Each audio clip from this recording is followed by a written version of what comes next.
नमस्कार. आज आपण बोलणार आहोत मुंबई 3.0 बद्दल, म्हणजे एका संपूर्ण नवीन शहराच्या निर्मितीबद्दल. यासाठी MMRDAने एक असा आराखडा आणला आहे, जो देशात खरं तर पहिल्यांदाच वापरला जातोय. हा आराखडा जमीन संपादनाचा नाहीये, तर जमीन भागीदारीचा आहे. चला तर स्लाइड्सच्या माध्यमातून समजून घेऊया की हे नवीन मॉडेल नेमकं आहे तरी काय आणि जमीन मालकांच्या भविष्यासाठी याचे काय अर्थ आहेत. कधी विचार केलाय की एक पूर्णपणे नवीन शहर अगदी शून्यातून उभं करायचं असेल तर त्याची सुरुवात नक्की कुठून आणि कशी होत असेल? उत्तर अगदी सोपं आहे. ह्याची सुरुवात होते जमिनीपासून. आणि मुंबई 3.0 साठी ही सुरुवात एका अगदी नव्या कोऱ्या कल्पनेत होतीये. एक अशी कल्पना जी पारंपरिक जमीन संपादनाच्या पद्धतीला पूर्णपणे बदलून टाकणार आहे. तर हा बदल आहे संपादनाकडून भागीदारीकडे जाण्याचा. हे फक्त एक नवीन धोरण नाहीये, तर शहर उभारणीचा विचारसरणीतला हा एक खूप मोठा, एक मूलभूत बदल आहे. आणि या प्रकल्पाचा आवाका किती मोठा आहे याचा अंदाज घ्या. रायगड जिल्ह्यातलं उरण, पनवेल आणि पेण या 3 तालुक्यांमधली 124 गावं. तब्बल 323 चौरस किलोमीटरचा परिसर या नव्या शहरासाठी निश्चित झालाय. म्हणजे विचार करा, एका लहान देशा एवढा भूभाग इथे विकसित केला जाणार आहे. आता हा बदल नीट समजून घेण्यासाठी जुन्या आणि नवीन मॉडेलमधला फरक पाहूया. बघा, जुन्या पद्धतीत काय व्हायचं? सरकार जमीन घ्यायचं आणि जमीन मालकाला एकदाच मोबदला देऊन विषय संपायचा. पण ह्या नव्या सहभागात्मक मॉडेलमध्ये जमीन मालक फक्त विक्रेते नाहीत, तर ते शहराच्या भविष्यातील वाढीमध्ये आणि त्यातून निर्माण होणाऱ्या संपत्तीमध्ये सक्रिय भागीदार बनतात. आणि हाच या योजनेचा खरा आत्मा आहे. मग ह्या भागीदारीत सहभागी कसं व्हायचं? जमीन मालकांपुढे नक्की कोणते पर्याय आहेत?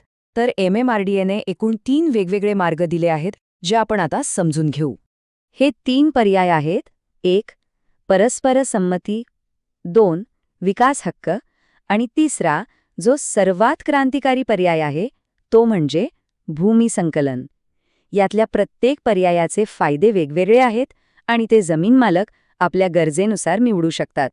चला, या तिन्ही पर्यायांना जरा जवळून पाहूया. पहिला, परस्पर संमती, म्हणजे नावाप्रमाणेच थेट करार करून मोबदला निश्चित होतो.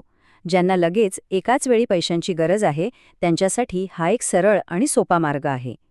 दुसरा पर्याय आहे विकास हक्क, म्हणजे FSI किंवा TDRच्या रूपात मोबदला मिळतो. हा एक इंटरेस्टिंग पर्याय आहे, कारण हे हक्क दुसरीकडे बांधकाम करण्यासाठी वापरता येतात किंवा बाजारात विकून पैसे मिळवता येतात. आणि या हक्कांची किंमत भविष्यात वाढू शकते, त्यामुळे यात दीर्घकालीन फायदा होण्याची शक्यता आहे. आणि तिसरा, भूमी संकलन. यात तुमच्या अविकसित जमिनीच्या बदल्यात त्याच नवीन शहरात तुम्हाला एक विकसित भूखंड मिळतो. हा पर्याय म्हणजे थेट त्या शहराच्या विकासात गुंतवणूक करण्यासारखंच आहे. जसजसं शहर वाढेल तसतशी त्या भूखंडाची किंमतही वाढत जाईल. ह्यातल्या भूमी संकलनाच्या पर्यायाची चर्चा सगळीकडे जास्त होतीये, कारण हाच तो पर्याय आहे जो जमीन मालकांना खऱ्या अर्थाने विकासाचे भागीदार बनवतो. तर मग हे मॉडेल नेमकं काम कसं करतं ते पाहूया. तर ह्या योजनेनुसार जे जमीन मालक भूमी संकलन स्वीकारतील त्यांना त्यांच्या एकूण जमिनीच्या बदल्यात 22.5% विकसित जमीन परत मिळेल. आता याचा अर्थ काय?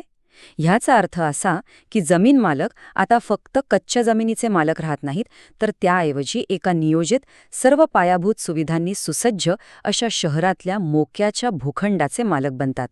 आणि या जमीन वाटपाचे नियमही अगदी स्पष्ट आणि सोपे आहेत.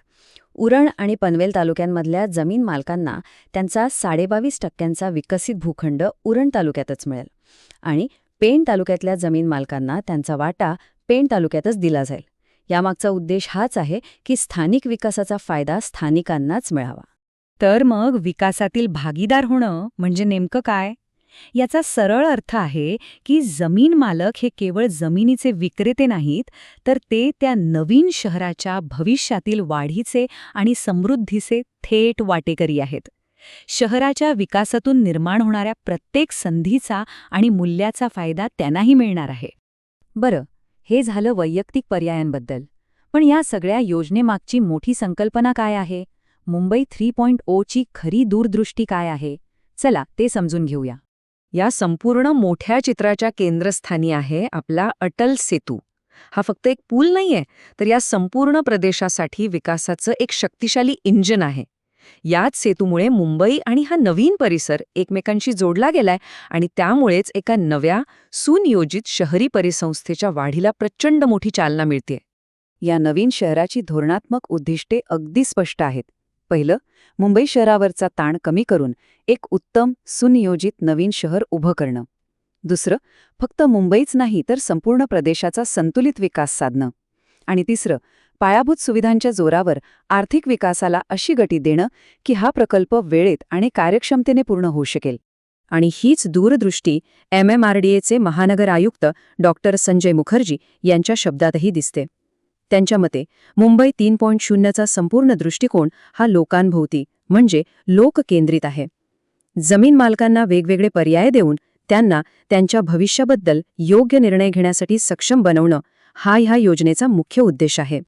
थोडक्यात सांगायचं झालं तर हा उपक्रम जमीन मालकांना केवळ जमिनीचे विक्रेते म्हणूनच बघत नाही, तर त्यांना राष्ट्र उभारणीच्या या मोठ्या प्रक्रियेतील एक सक्रिय आणि सन्माननीय भागीदार मानतो. आणि शेवटी एक महत्त्वाचा प्रश्न उरतो. मुंबई 3.0चं हे भागीदारी मॉडेल भविष्यात भारतभर शहरं उभारण्याच्या पद्धतीत एक आदर्श, एक ब्लूप्रिंट म्हणून समोर येऊ शकेल का? हा एक नक्कीच विचार करण्यासारखा मुद्दा आहे.